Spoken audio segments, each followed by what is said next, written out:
Maheshwari, surgical oncologist from Mumbai, and Dr. Vamshi Krishna, medical oncologist from Hyderabad.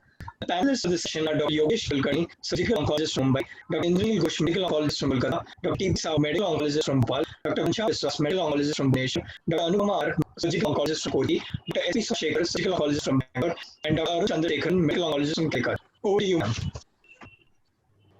Is Dr. Vamshi there? Yes, ma'am, I'm here. So, you want to start, Vamshi? Yeah. no, ma'am. So good evening, everyone, and thanks to the organizers for giving a very unique way of presenting today. So, I really thank Amita. We both have gone to the case and tried to put a case for discussion. Request to all the panelists, please request you have to be sticky to time. I'll be very rude and interrupt you as soon as time allotted for a certain section is over. Please understand the user case only for illustrative purposes, not get into details of the case itself. So, Dr. Amita will start the case and I'll go later and then we'll check it. So, ma'am, over to you again. Thanks, Vamshi, for those very strict instructions. So, let me start this panel discussion with the case history of one of our very dear patient. So, she was 51-year-old in April 2008 when she was diagnosed with advanced ovarian malignancy. There was no family history. She had advanced disease and performance status was 2, women was slow. So, considering her performance status and disease status, next please. Next slide. So she was treated with neoadjuvant chemotherapy, conventional 3 cycles of Paclitaxel 3 weekly, followed by interval debulking surgery to R0 resection and adjuvant 3 weekly Paclitaxel, and that was all for this patient. She completed treatment in September 2008. Next, please. So this was in 2008, but in 2020, what we know, and there is unequivocal evidence in favor of neoadjuvant chemotherapy, interval debulking surgery in patients with very advanced ovarian cancer who are not suitable for optimal cytoreduction, cause disease, who are not fit to undergo surgery. So I think this point is more or less clear. There's more debate. But what for research has come new in recent years is HIPAC. So next slide. So since publication of this famous Dutch study, OV HIPAC 1 trial, next slide, which is a randomized trial of 45 patients, and it is straightforward design. Interval debulking surgery alone, or the HIPAC in patients of stage 3C disease who had optimal cytoreduction to less than 2.5 milliliter at interval surgery. And next slide. Sorry, can I next slide, please?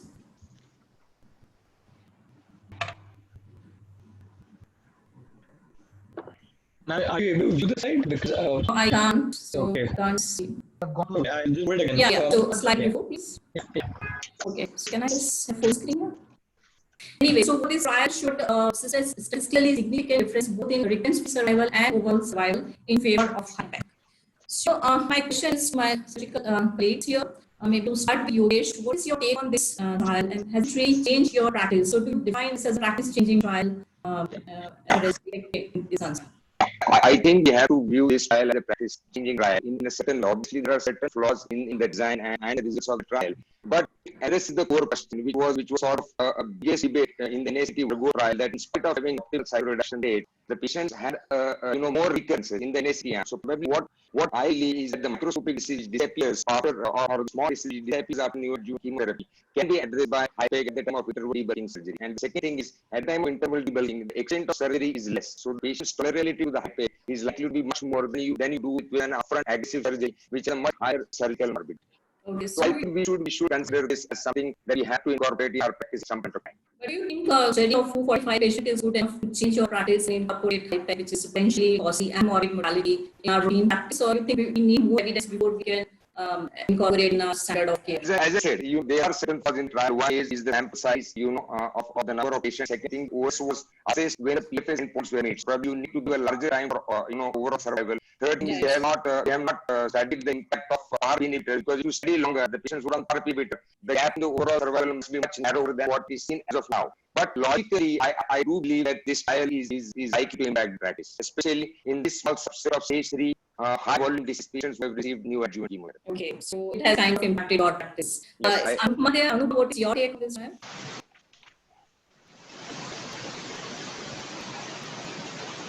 Okay, meanwhile, to Somshikar. It's very important, when there's a trial, there are two types of people who want to do that, so they embrace it. There are one type of people who don't want to do it, they can always find it.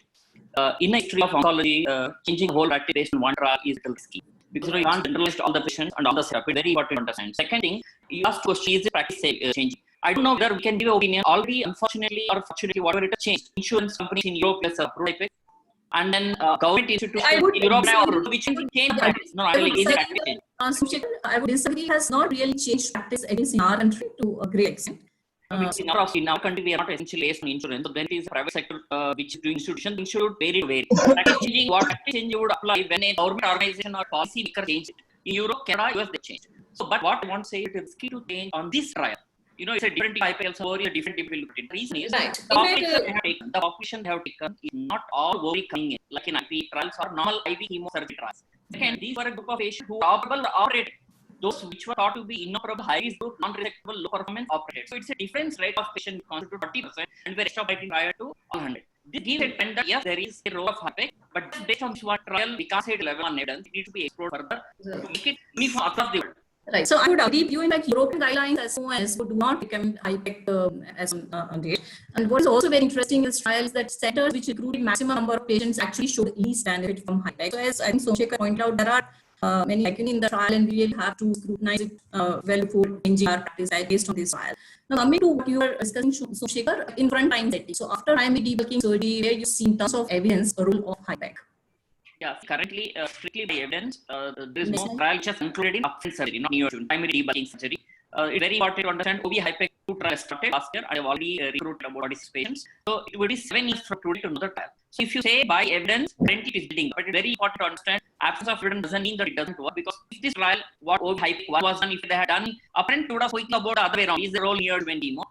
So the trend shows that it is possible, but in the largest other group of 176 patients upfront is our group, which we published and followed for 5 years, which is there in Indian International Journal of Gynecology, where we found the benefit of upfront was equivalent and superior to interval, but it is not randomized multi-center. Yeah, I think it's the issue. So when we talk about this panel, especially, I think organizers want us to stick to evidence-based practice-changing trials. So I think very clearly, currently do not have level 1 evidence or level 2 evidence in upfront setting. We had a trial which just started, and I know because of COVID, what is the approval status, anticipated results will be in 2026. So for next 6-7 years, unlikely that we will get development evidence for HIPEC, and then I think we will continue with the debate HIPEC, HIPE or HOPE. So and when we proceed next time, we have to overshot the surgical time. Yes, we are there. Next slide, please.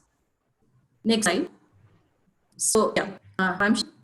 Yeah, thank you. Next slide, please. So starting off straight off with the medical oncologist, Dr. Ghanshyam, was any enthusiasm for IP chemotherapy at this point today? Next slide, please. No, absolutely not. No. Dr. Sahu, the GOE 172 showed that IP chemotherapy is superior, but there was no additional bevacizumab there. So Americans said you're not doing bevacizumab, you should do IP. But the other study of 252 used all arms with all those arms, still did not show any benefit. So IP, yes, no. For me to know, because of the evidence and all charges. Correct. So I think as a group, most of us not practice it. Yes, there is some evidence without, but that's about it. Next slide, please. So at this point, would you test for BRCA, germline, somatic, or HRD? How do you test it? NGS or NGS with MLEA? Routinely, we not test it right now. Okay. As now, NGS is what we have available. Yeah, that's what we are thinking. So you do NGS for all BRCA? Do you also do MLEA or only NGS? No, only NGS. Perfect. Okay, Dr. Anthony, same practice in your practice? Currently, we are doing only germline BRCA. Only germline. Perfect. Okay, the question I have asked this is obviously because the first line maintenance with PARP or bevacizumab is a discussion which we have. So one answer, PARP inhibitor or bevacizumab, first line maintenance. BRCA mutated PARP So it depends on the BRCA. Very good. Next line. Next slide. So when we look, there's a recent paper from Dr. Sudeep, it's a multi-center study from India. They included all patients with ovarian cancer and tried to see the incidence of BRCA. Next slide. And found that the incidence of BRCA was actually around 21%. The incidence of VUS in BRCA was 4.2%. So possibly a lot of these could come pathogen with time. Next slide. When you compare this with other studies, again, you are getting in patients across South Asia, various studies around 25%. That's what India is showing. HRD, as of now, we don't have any much data from India. This is slightly higher than what other studies, Austria and all compared, but let's forget those countries. India is around 25%. Next slide. So, next slide. So, as Arun said, we need to look at BRCA. So, these are the major studies which are looking at the PARP inhibitors in the first line maintenance. Right? We have the niraparib drug, no, not niraparib. The trial is interesting. Same thing with veliparib. Then the olaparib bevacizumab combination and the olaparib combination. So, I'll just run through 1 or 2 slides of this and get back to my panel. Next slide. When you look at the patient group in all these studies, when you see the solo one, that is olaparib, was exclusively BRCA mutant. Palo 1, olaparib plus bev, was in all groups irrespective of the surgical outcomes. So this included patients who had inadequate surgery, given chemotherapy, had a partial response to the chemotherapy. Right? This is important to know. Prima, same population. Delia, same population. Next slide. When you look at the individual BRCA groups in this, Palo 1, remember, bev plus olaparib, in HRD negative and BRCA negative group, no benefit. The VIA as well as the Prime, HRD negative, no benefit. OS, remember, even those people who are positive, the benefits are not seen in terms of the OS as of now. The hazard ratio is okay, but that's still not significant. So one, again, the overall survival is not yet confirmed, right? So next slide. So come to my panel. Starting Dr. Ghanshyam sir. Do this data support use of PARP inhibitors in the BRCA HIV selected population alone or in everyone? What's your take on this? Only for me, only restricted population. All right. So can you take the second question as well? What about those patients in Power 1? They have actually approved this combination and have approved nab-paclitaxel in unselected patients. So do you agree with this NCC or the recommendation? Do agree? So we agree. I'm asking you, do you agree to this? I agree. Yeah. Agree. See, the HRD negative subgroup of the Power 1, there's no benefit of adding bevacizumab plus olaparib. So how is it that you agree with this? Dr. Sahu, what else? Please go. The thing that come out of all these 5-6 trials is very clearly one point, that you have a HRD positive or a BRCA mutation, there is a benefit. All the trials have taken, all comers do not find a significant difference, and the OS has been determined. One of them, it has actually been the reverse. So I would not accept at this point, or not recommend it for any patients who are not having HRD or BRCA. Otherwise, and for the combination, I would have loved to have olaparib single arm. So that's at this point, no. With the OS data still negative, it's still a no. Okay, Dr. Om, do you agree with this analysis? Additional benefit of bevacizumab in this group of BRCA HRD positive patients, no olaparib monotherapy arm. Do you think Ben add anything in this subgroup? It's very questionable. And this one, would you agree with Ian? If you get a BRCA positive, you should do both, or will you only one? No, I get the question. If we have if I have a BRCA positive patient today, would you offer the combination, or would you offer only olaparib? No, I would not still use a combination. A single arm. That's it. Yeah. Perfect. Single Dr. What's your take on all these 4 groups? Would you agree with these 2 questions that I have put up there? Number 1, Power 1, unselect BRCA negative patients. What do you do? Would you give a combination? Yeah, for BRCA negative, I will just give bevacizumab. If I have access to niraparib, I will consider that. But not. Niraparib also did not do any benefit in that subgroup either. Niraparib should benefit in a HRD proficient also. Correct. Not in the HRD deficient. That's what I'm asking. HRD deficient. Yeah. Okay. In HRD deficient, I will give only PARP inhibitor. All right. So, what is your thought on this group of the HRD positive, BRCA positive? Would you add bevacizumab to olaparib? I think we lost him a bit. Okay. So, yeah. Yeah. What was the question? Okay. So we'll skip that. Okay. What about the toxicity of PARP inhibitors? As a group, you're having a grade 3 for toxicity close to 30-40%. You have risk of MDS and AML, which we have seen is around 1%, but it's still existing. So, do you think this toxicity is justified in a situation where you not actually have an OS benefit? The OS data is still not there, but definitely the magnitude of benefit which is there in PFS justifies the toxicity. Okay, perfect. Dr. Sahu, same question. Is justified? For all comers, no. For select group, yes, it's justified. The toxicity, I know 15% in all trials did not discontinue 40% toxicity reduction of those. But for the BRCA mutation, it worked because there's a good difference in curves. Perfect. So, Dr. Dhayam, do you agree with this? I agree with what Dr. said. So, yeah. Okay. So, you can take this question, duration, looking at the 2 years of maybe adding 15 of. Can I add something, Betsy? Good thought. So, if you look at the GOG trial 218, and if you look at survival data, I'll come to that. Right. Next slide. So, I'm asking a very provocative question here. Considering that we included patients who are uncompletely resected, patients prior to chemotherapy, still the addition of olaparib seemed to have a very good PFS advantage in the BRCA positive group. Do you think this addition of olaparib overcome the poor prognosis, or is it just BRCA people do better than the BRCA negative? So, any thoughts? And no answer. Any thoughts? I think it is the second point is good. It has seen all positions. It works across the subsegment. Perfect. Next slide, please. So coming now to this, the bevacizumab in a molecule there. Again, we have 3 papers, the GOG218, the final answer that come. We had the ICON 7 and in the Paolo, because all of these are using the combination or next slide. So the ICON 7 actually did show overall survival benefit of 5 months in the poor prognosis group. Next slide. The GOG218 was very interesting because it showed benefit only for the bevacizumab stage 4. Stage 3 high risk, it did not show benefit. Next slide. More interestingly, if you look at BRCA1 to all HRD positive, there was no benefit. In the wild type, the benefit was seen, but really not approaching significance. So next slide. Back to the panel. Doctor, so would you restrict your bevacizumab to stage 4 alone, or do you still agree that ICON 7 high risk is the area where you can use bevacizumab? I'd still put in the ascites patients and the incomplete cycle patients also. Bevacizumab. Okay. Dr. Dhayam. Yeah, so all registration, so not only stage 4, so stage 3 registration, yeah. Okay, so what I am saying actually did not benefit, but still going the other trial to say that it's still not. I think when you contrast in price, you want to say? Yeah. ICON 7 was a highest pre-specified analysis, whereas GOG218 ascites stage 4, that was an exploratory analysis. So good point. Perfect. So this question is what I asked you last time. In the Paolo 1, PS was actually similar in BRCA as well as a non-BRCA Paolo. So any benefit of adding olaparib in this setting, which is germline BRCA or HRD negative? No, I won't think that there would be benefit. Okay. So, Dr. Sahu, this is something you wanted to ask. Duration of more than 1 year. I mean, 15. 1 year is all we are sedative. You want to give more. Any thoughts on that? No, this point, I think this question is answered. But just after 2 trials, the trial comes up. Next 2 years, this question will be out. Point comes from that the relapse happen as soon as we stop, and we know that there has to be given usual progression. So this point comes you in the 2 years. the 2 years of death actually has shown a survival of actually around 25-30 months of PFs. So that's a huge staggering difference which you normally see in BRCA positive patients, and that has come from large trial. That has All right. So next slide, please. Over to Dr. Meeta now. So for me, the key takeaways from this stage 1 and 2, there is no role of maintenance. Stage 3 and 4, germline BRCA, somatic BRCA, HIV positive, irrespective of completion of surgery. Dr. Sahu, quickly. Yes, one point. I'm sorry. If we look at the GOG-218 subanalysis and look at BRCA positive, the OS is 60 months. So my point is we need to give these things the best. Can we take out as of in that subset? The big question, can we give path on progression, because the data of GOG 60 months cannot discount it. All right. So anyway, that what I would possibly say is that if you have BRCA positive, you certainly give olaparib, niraparib. Adding bevacizumab is some maybe. Bevacizumab alone definitely not a standard option, only for infertile. Next slide. And if you have stage 3-4 HIV BRCA negative, completely resected stage 3, maybe bevacizumab alone, where it's probably no. There's a simple answer. Incompletely resected, doubtful benefit, by icons, and yes. Stage 4 bevacizumab alone, yes. Combination, probably no. Next slide. So back to ma'am, Dr. Meeta for the follow-up. Yeah, I saw very complicated because we are at with our case. So without anything, she's actually removed for 47 months, almost 4 years. In August 2012, she experienced recurrence, and there was oligometastasis. There was some lymph node and deposit in rectosigmoid was positive for malignancy. So the question comes now: how do we neglect? What do we do to this lady? Yogesh?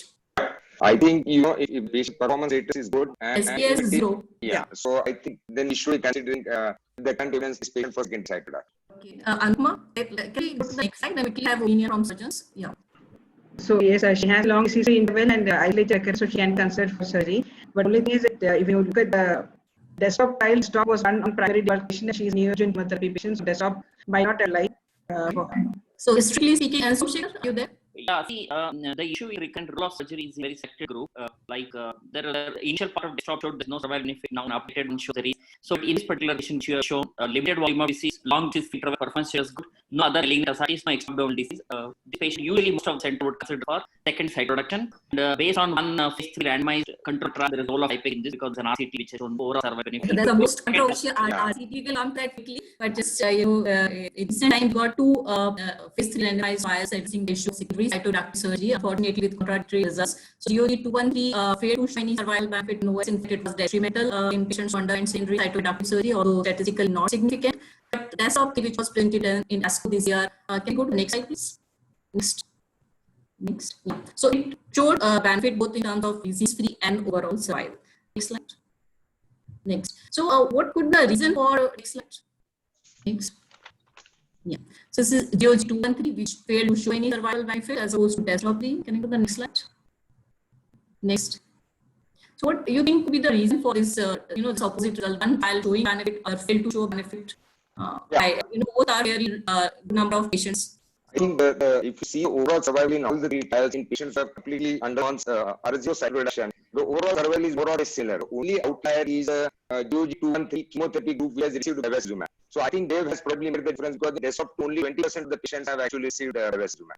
Right. So you think one reason could be that substantial proportion of patients in GOG-213 received BAG as opposed to desktop 3 trial where it was less than around 20%. What else? Like, did this selection criteria which was more? I think if you see the selection criteria, even though they are not exactly the same, they are more or less similar. And even if you see the platinum sensor, the interval, latinum-free interval in GOG-213 and desktop 3 are again more or less similar. It's roughly between 19 to 20 months. So I think they are selected your patients more or less similar, but the criteria are not as well defined in GOG-213 as against the desktop 3. So in fact, both SOP and the Chinese Stockman study, which is immature for OS, that is not mature, they have very strict selection criteria. So you think these results of desktop can be extrapolated to a setting of neoadjuvant, because one of the criteria in they use EGO scores. There are 3 parameters. All patients should have upfront surgery and R0 resection. So primary surgery has to be primary debulking surgery, R0 resection, size is less than 500 ml, and performance status 0. But it was not same in GOG-213. They left it to the treating clinician. So you think could it be because of selection criteria, and can this result of desktop 3 extrapolate to neoadjuvant setting? I think it's very difficult to say where you can extrapolate the result of desktop 3 to the neoadjuvant setting. Probably the only message that I got from all the result of this trial is you really have to be very selective in terms of selecting your ratio for second cytoreduction, because the patients who are not able to do optimal cytoreduction have done significantly worse, even than patients who are not undergone chemotherapy. So I probably that's the message that you can take. Now, whether so how do you select? Quickly, if in your practice you have to select, how you select? I think latinum-free interval more than 12 months, no ascites, and the disease which is 2 or 3 sites which is resectable. But I think we should follow AGO criteria. If we believe in desktop 3, if you want to say that it works, that is desktop 3, then we should follow AGO criteria. The only thing is quantification of rights. It's very difficult for the radiologist to say precisely 500. Well, how can it's that's something which is little different. Right, but I think at some day. Can I just continue with a small point? Can you read this study like if you are not being deaf, surgical outcomes would differ with the secondary direction? That does make a difference. Yes, that's one of the explanation where, and now with power meters, I mean, a big way we don't know, it's further going to reduce the role of secondary cytoreductive surgery. So, I mean, what Somekar was just mentioned about role of HIPEC in this high controversial issue. Yogesh, what are your thoughts? I don't think that trial is anyway close to practice changing trial. I think it was a trial which was not being registered. That is number one. And two, if you see the result of trial, the most staggering thing that I found was in patients with platinum resistant and platinum sensitive outcome was similar. And the 5-year survival in platinum resistant group was 70%. I think that's the truth, and all our patients should fly to get themselves speaking. Right. So that trial actually has been heavily criticized, and it was published in 2016, I think, but has not really made much change in the practice. You had a thought on the trial? I agree with Yogesh on that part on recurrent ovarian cancer and HIPEC. And also about the first part, again, I don't feel we really don't have practicing evidence to include HIPEC for recurrent cancer. So, final word. No, the issue is not about HIPEC. People get carried away with HIPEC. Same with Olaparib. Most of the medical oncologists don't use notice in trial. Unlike the PARP inhibitors helps when you have done a best surgery. Bevacizumab helps when suboptimal is not achieved, which means it's not a competition. Secondary reduction to be done or not, HIPEC to be done or not, lead to add development. No, all of them had an incremental benefit. So the whole issue is should you use secondary reduction? That's the main issue. If you do it, then having HIPEC based only on is not a level 1 evidence, but it is not going to add more morbidity. It makes logical the decision of secondary reduction is that the institute really has. So we are talking about evidence. Our gut feeling maybe at times different from in RCT. See, yeah, so in real life, there's a phase 3 multi-institutional prospective RCT being raw. Now we need to go on. We are stuck with this for some time. We only 8 minutes left. Yeah. So you carry on. The others will continue. Go ahead. Right. Next slide, please. Next slide. So this patient actually took docetaxel carboplatin and ultimately did undergo secondary cytoreduction followed by additional chemotherapy. So coming to recurrent platinum sensitive ovary, again you have the Olaparib in the SOLO2 trial as well as the Oceans trial of the bevacizumab. Next slide, please. And the next slide. So next slide, Dr. Ahu. So this patient is coming in second line, and this patient actually took only chemotherapy and again had recurrence after 24 months. At that point, again there was a single lesion, and this time BRCA was positive. So next slide. When we look at the BRCA2, Olaparib intense treatment in platinum sensitive SOLO2, this is selected based on BRCA2, and study 19, which is not selected on BRCA. So next slide. The Olaparib maintenance increased the PFS quite significantly. Next slide. And it also showed a benefit in the overall survival. It just touching the unity. Next slide. Study 19 had big PFS advantage. Look at the result show 0.18 in the BRCA mutant subgroup. Next slide. Next slide. So finally, for all this, what is the takeaway? Dr. Sahu, the platinum sensitive relapse, BRCA positive. What would be your optimum choice? At this point, platinum sensitive, BRCA positive, definitely one should be offering the patient path. Looking at 19, how I look at it, that's trial which will skip the path with the having a patient with mutant and without mutant, people really decreases from 0.18 to 0.57. And that they all did not test HRD. That difference could happen because the HRD patient also. So I still not convinced to give for all. It would be only for the patient who has one of the mutations. That's my take. Dr. Kishan.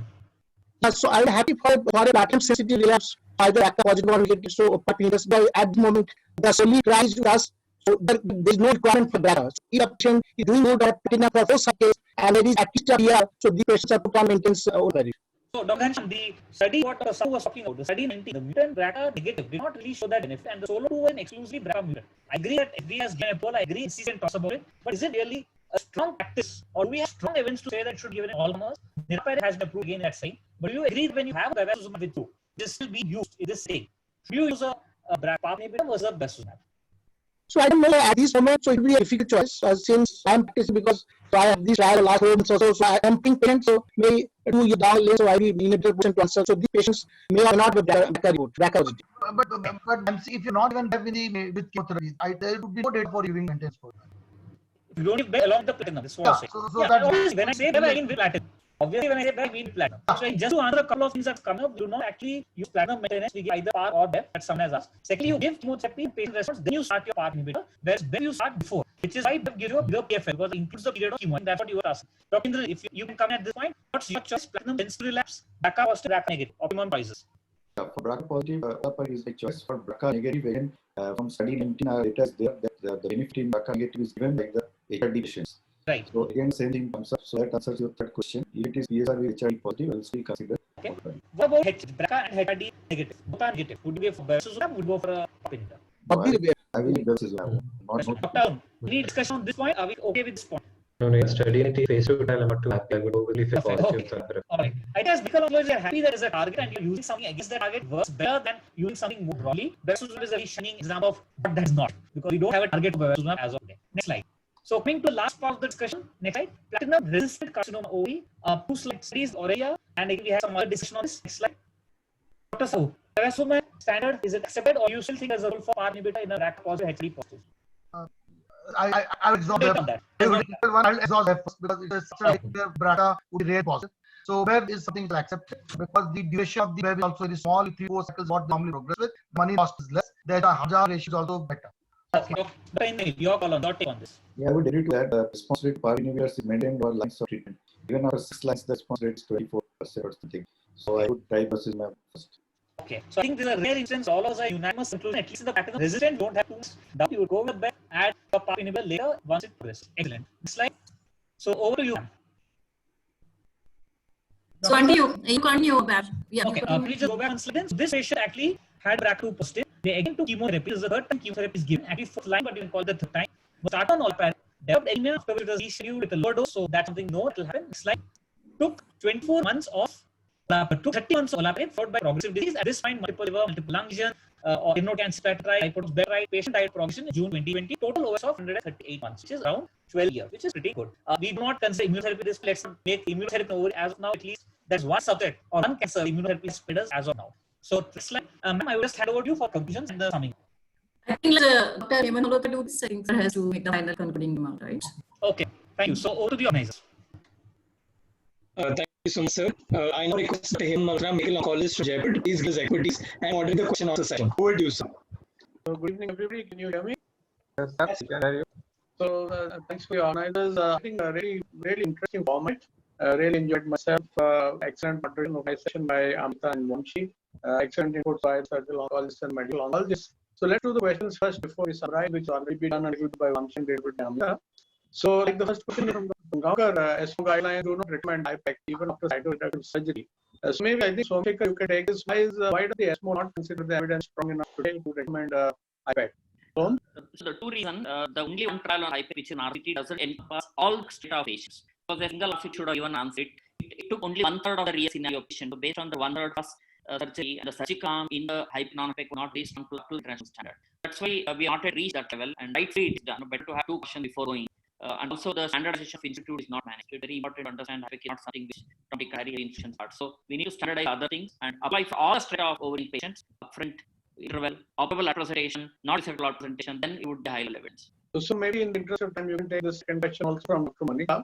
Is there any role of IPEC in no R0 surgeries? I probably means that in the primary setting. In ovary, see, we don't use the term R0, R1, R2. We use the term optimal, non-optimal, old GOG, and new GOG, or CC0 and 2. So IPEC helps only if you have done CC0, no microscopic, or CC1. So you have less than 5 mm. Beyond that, IPEC is proved to be never been effective. You should not do it. Question from Dr. Anil Singh. If a patient who can't afford a PARP inhibitor, does it make any sense in testing for BRCA?